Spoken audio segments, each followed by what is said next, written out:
Salut à tous, bienvenue sur les frérots de l'auto.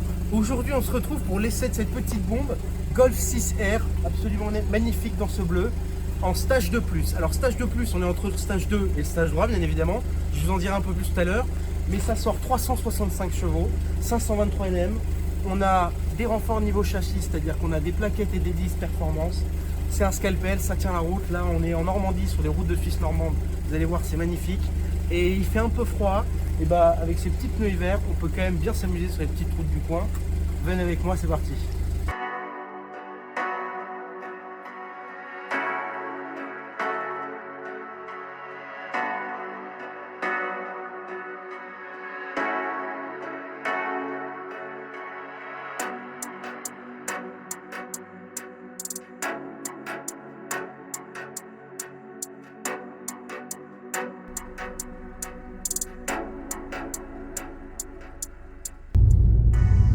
On se retrouve donc à l'intérieur de cette Golf 6R. La 6R, donc au niveau génération, on se situe entre 2009 et 2012.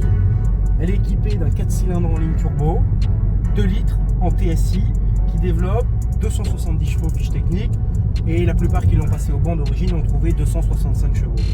Au 0 à 100, on est à peu près à 6 secondes, on est limité électroniquement à 250 km/h, et on a une voiture d'une tonne 5. Sur le papier, c'est une voiture donc, qui est assez performante. Mais la préparation qu'il y a sur la voiture qui lui atteint, donc qui lui donne ses 365 chevaux, elle permet vraiment de la transformer en petit monstre. On estime que le 0 à 100, il est passé de 6 secondes à moins de 5 secondes. Et quant à la vitesse maximale, c'est à peu près 300 km/h. Au niveau équipement, cette Golf 6R est très agréable au quotidien.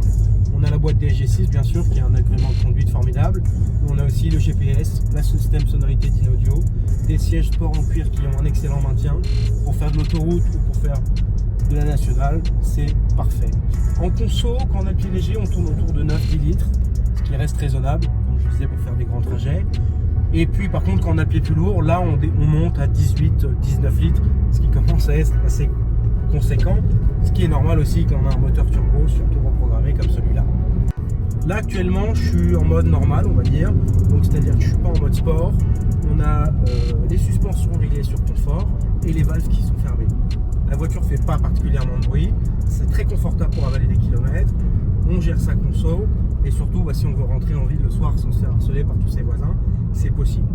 Sur la séquence suivante, ce que je vais faire, c'est qu'on va désactiver le SP, se mettre en mode sport évidemment avec les palettes au volant, mais c'est en désactivant le SP qu'on relâche un système qui s'appelle Pop and Bang qui vous permet d'avoir des retours à la pédale, des retours de pot d'échappement qui sont absolument incroyables. Alors c'est parti.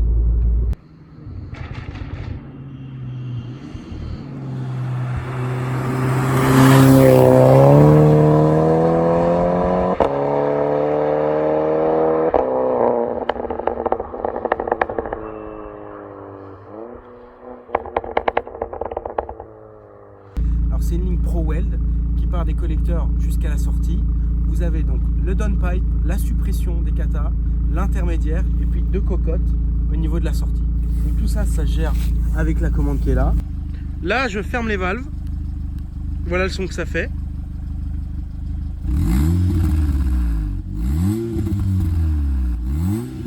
Donc on a une sonorité qui reste assez feutrée et discrète. Et puis je vais les ouvrir.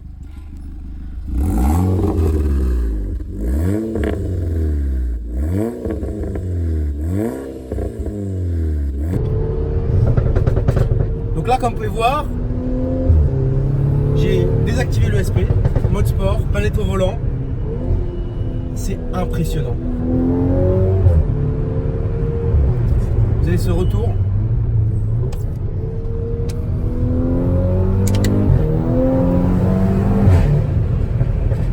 Ça tire des coups de calache, des rafales, c'est insolent. Alors ça tient très bien la route. Et comme je suis en train de vous le montrer, les Golf, c'est pas que des caisses de ligne droite, contrairement à ce qu'on entend souvent. C'est aussi des petites caisses super agiles sur ces routes-là.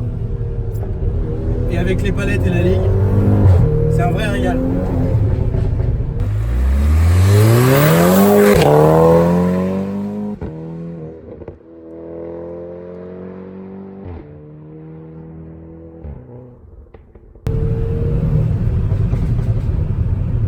lasse alors, j'adore.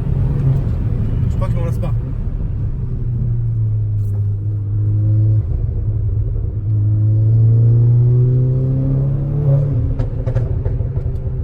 Alors ici dans les petites routes normandes, forcément ça effraie un peu les passants. Mais ça va, le regard est... On se fait pas trop assassiner de regard.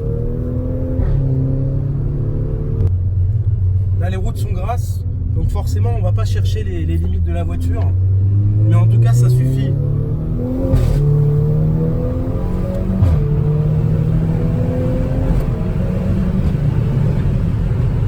Ça suffit largement pour s'amuser.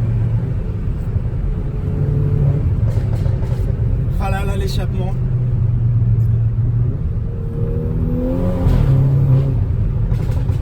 Et il joue avec vous. C'est-à-dire que moi je conduis pas la voiture, là j'ai pas la voiture en main depuis très longtemps. Et je découvre qu'en fonction de ce que je mets dans la pédale, de la manière dont je lâche la pédale de l'accélérateur, elle fait des retours différents. C'est un régal. Alors il faut bien lui trouver des petits défauts à cette voiture. Donc je discutais avec Olivier, le propriétaire, et il m'expliquait que donc là-dessus on a une DSG6 avec les palettes au volant. Elle pouvait s'avérer être un petit peu intrusive, c'est-à-dire que quand on va vouloir taper dedans et passer le rapport au dernier moment, parfois la boîte DSG par sécurité passe le rapport avant vous. Bien sûr, si vous voulez gagner des chevaux et faire une préparation correcte, on va dire qu'une cartographie moteur suffit pour faire ce qu'on appelle un stage 1, mais si vous voulez gagner davantage de chevaux, il est important de toucher à deux choses, c'est l'entrée d'air et l'entrée d'essence, et bien sûr les sorties au niveau de l'échappement. Pour ça, donc, on a l'admission d'air no speed, on a une pompe à essence haut débit, et on a la ligne d'échappement qui est décatalysée direct, qui permet donc d'évacuer plus du moteur. La cartographie, on a une cartographie moteur, une cartographie boîte, et une cartographie qui permet d'avoir le pop and bang, comme vous avez écouté tout à l'heure lors de l'essai. Avant de conclure, je voulais vous parler budget par rapport à cette voiture. Aujourd'hui, sur le marché de l'occasion, vous pouvez trouver une Golf R, donc 6e génération, entre 18 et 25 000 euros. Au niveau assurance, donc pour le propriétaire de cette voiture, qui a 26 ans, c'est 1 300 euros par an en tout risque. Au niveau essence, un plein, il faut compter environ 80 euros et vous allez faire entre 400 et 500 km en fonction de votre conduite, voire un peu plus de 500 km si c'est de l'autoroute régulateur qui reste sage.